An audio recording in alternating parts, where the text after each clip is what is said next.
Hello everyone, I am Siyane from Ethiopia, Addis Ababa. I'm a gender equality and social inclusion advocate and sexual and reproductive health expert and researcher.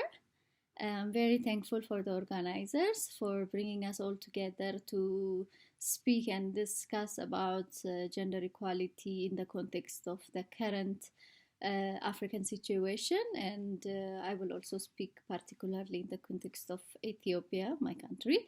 So, I'm happy to be here. The topic of my speech will be gender equality as the key to Africa's future.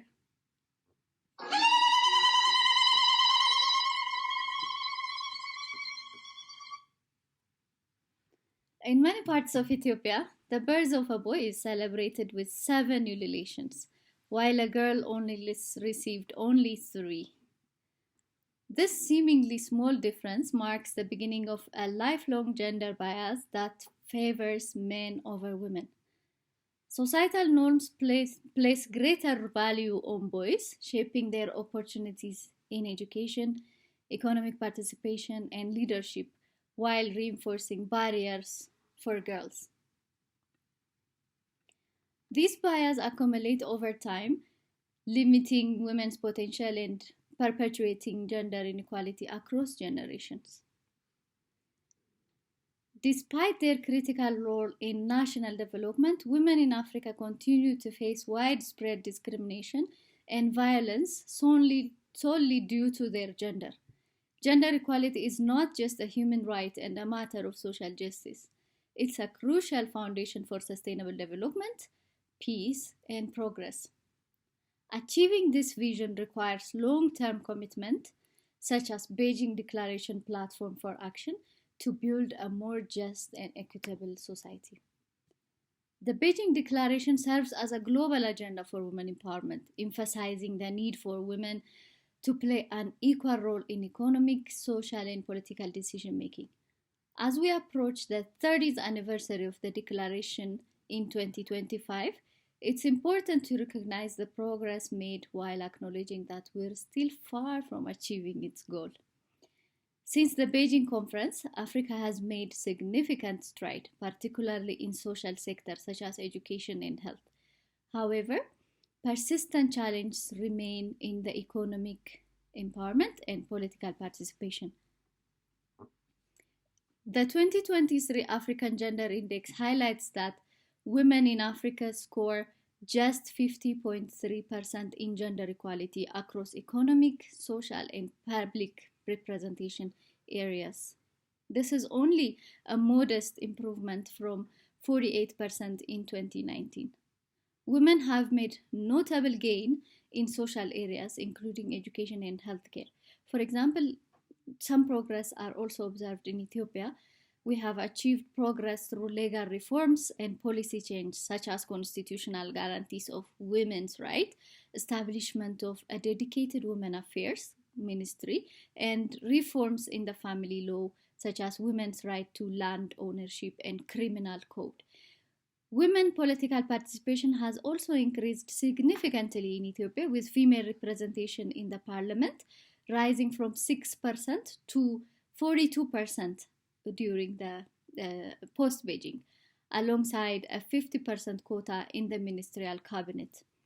According to many African nations, girls now surpass boys in primary and secondary school completion rate, reflecting improved access to primary education. However, this progress diminishes at higher level education, with fewer women enrolled in the tertiary institutions. Despite these gains, Africa still has a long way to go in fully realizing the commitment of the Beijing Declaration. Women, who make up nearly half of the population, continue to face systemic barriers in employment, political leadership, and access to resources. Global instability, driven by war, conflict, pandemic, and climate change, has exacerbated gender inequalities, increasing unpaid care, exposure to violence, and restrictions on women's agency. In Ethiopia, As in many African countries, setbacks in gender equality have emerged due to the pandemic, shrinking civic space, and internal conflict. Despite significant legal reforms, deeply rooted patriarchal norms continued to hinder transformative change. Gender inequality in the labor market remains a major obstacle to Africa's economic growth. Women's economic parity declined from 61% in 2019 to 58.2% in 2023, with women disproportionately affected by economic setback.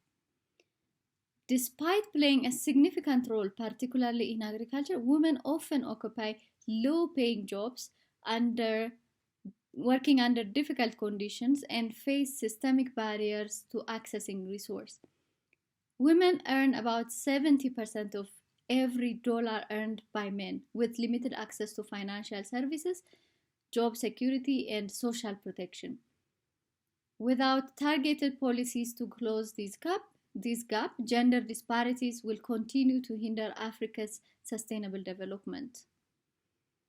In African parliaments, women hold an average of 24% of seats, while their representation in top executive roles remain only 7%.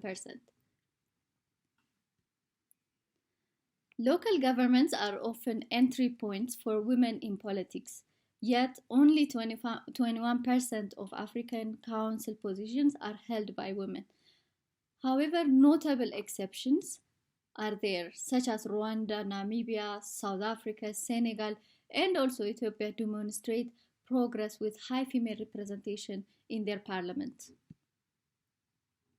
While women in Africa have higher life expectancy in the health, they continue to face significant health inequalities as well. Maternal mortality rates remain highly alarming in Africa, and the gender gap in HIV infection persists due to limited awareness and inadequate access to contraception. In Ethiopia, for example, schools are restricted from creating awareness around sexual and reproductive health rights issues among young people. Child marriage remains widespread, with many girls married before age of 18, some also as young as 15, despite most nations being signatories to CEDAW. The COVID-19 pandemic further exacerbated issues like teenage pregnancy, early marriage, female genital mutilation, and domestic violence, worsening maternal and child health outcomes. The rise in gender-based violence and the challenges surrounding women involvement in peace talk also intensifies amid growing insecurities across the continent, including in Ethiopia. As we reflect on the 30th anniversary of Beijing Platform for Action, it is imperative that Africa takes bold, decisive steps to achieve the gender equality. To conclude, strengthening advocacy, supporting grassroots feminist movement, engaging communities, enhancing accountability mechanisms, and expanding civic space are crucial for sustaining the progress we achieved through the Beijing Platform for Action. Platforms such as today's discussion should be encouraged to help evolve the discourse and also address emerging challenges, paving the way for a lasting transformative change. Thank you very much. I will be here to answer some reflections and questions as well. Thank you.